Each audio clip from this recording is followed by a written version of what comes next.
What's going on, everybody? It's finally happening. My Turbo Forester is getting some new headers. I can't wait to put these things in and test it out, so stay tuned.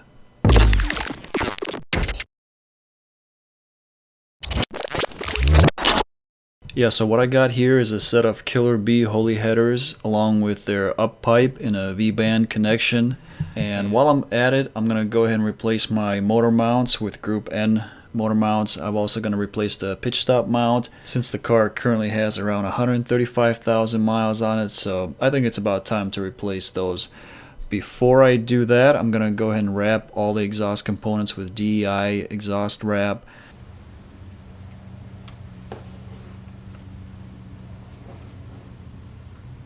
Alright, so I've got everything wrapped and ready to go. I'm gonna go ahead and move on to the car and start removing the intercooler. We're gonna have to raise the engine up in order to replace the mounts. So I need to get the intercooler out of the way. I need to remove the pitch stop mount.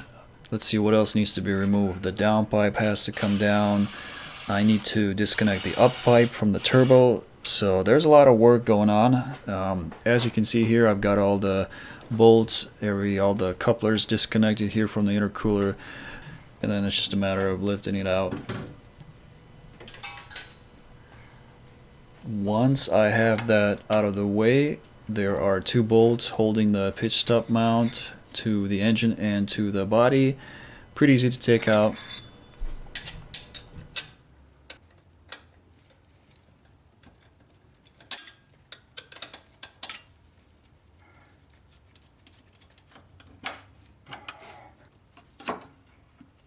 Since I'm up here, I might as well remove the turbo heat shield since I'll need that out of the way to drop the downpipe. And on the bottom of the car, I'm going to go ahead and start removing the stock headers. These heat shields have to come off. There's 3 bolts on each side holding them in.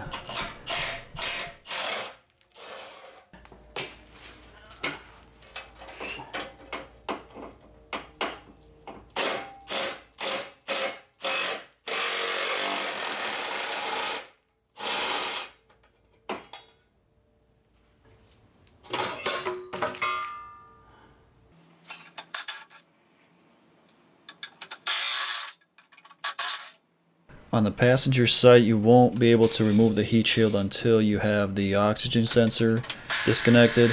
So once I got these all the bolts disconnected, if you look on the passenger side wheel well, you'll see the oxygen sensor. It's pretty easy to get to if you have the right socket for this.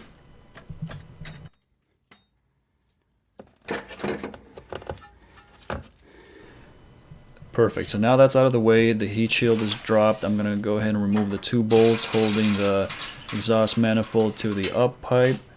And then it's just a matter of removing the 3 nuts on each side and then dropping that exhaust manifold down.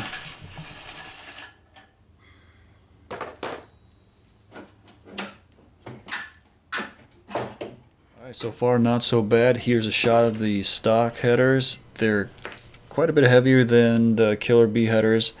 I'm going to move on to dropping the downpipe. There are 5 bolts that I've already removed from the turbo holding the downpipe, and then also 2 bolts at the rear of the downpipe. And then moving on to the motor mounts themselves, there are 2 nuts on each side holding the motor mounts to the subframe. Once those are out of the way, you're going to have to lift the engine up just a few inches in order for the mount to clear the subframe. So this is why we had to remove that pitch stop in order to raise everything up. You can see now that I'm able to get the stock up pipe out of the way, and I'll be able to get to the rear bolts of the engine mounts themselves. You can see 1 bolt here, and then there's 1 in the rear that I can't really get to with the camera. Pretty easy to take them out. You just use a regular ratchet and a low profile socket.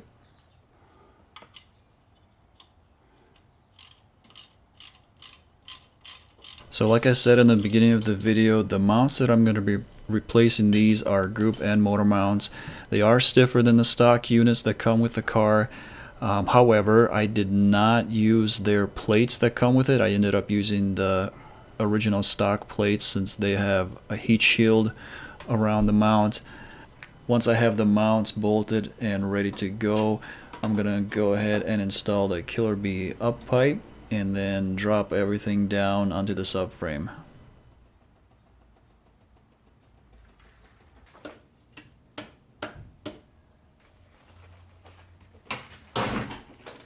And from here on out, I didn't really film that much. It's just a matter of reinstalling the downpipe, bolting the up pipe, bolting the down pipe, reinstalling the intercooler, and then going for a test drive.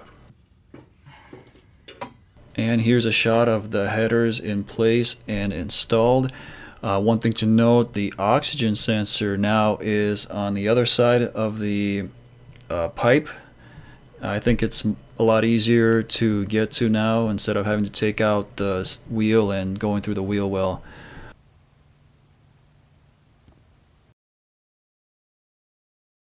So I was all excited. After 2 days I finally got everything installed and ready to go. I went to turn on the car and then the check light engine came on. And after I read the codes, it was a P0031 error code, which means the oxygen sensor was bad.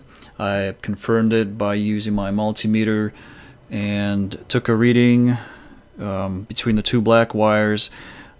Didn't get any readings, so I went to my local O'Reilly's Auto Parts, got a replacement oxygen sensor, or air fuel sensor as they call it. This thing was like 130 bucks. I did test it. I was also curious, so I ended up testing this sensor as well by running my multimeter across the two black wires. I did get a reading of 2.7 ohms, so I knew the sensor was good to go.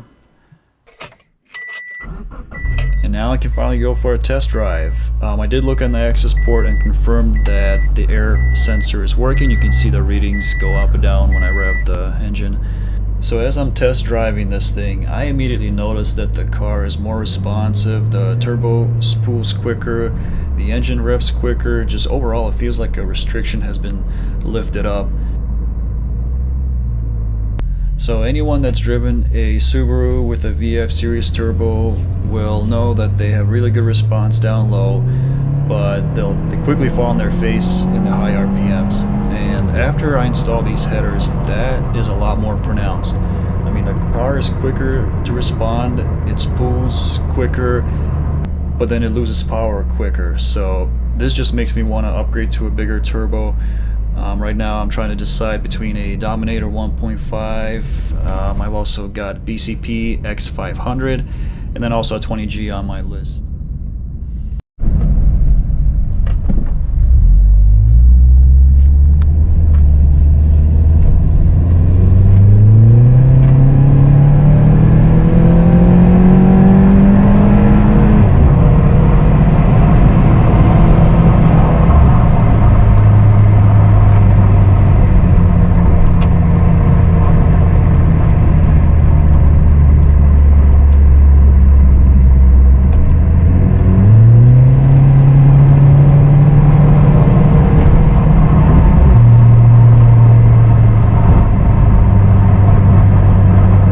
So that's gonna do it for this video. I do have two sound clips, one before and one after the header install. So let me know what you think of the sound. Did it get better, worse? And then I'll see you guys in the next video.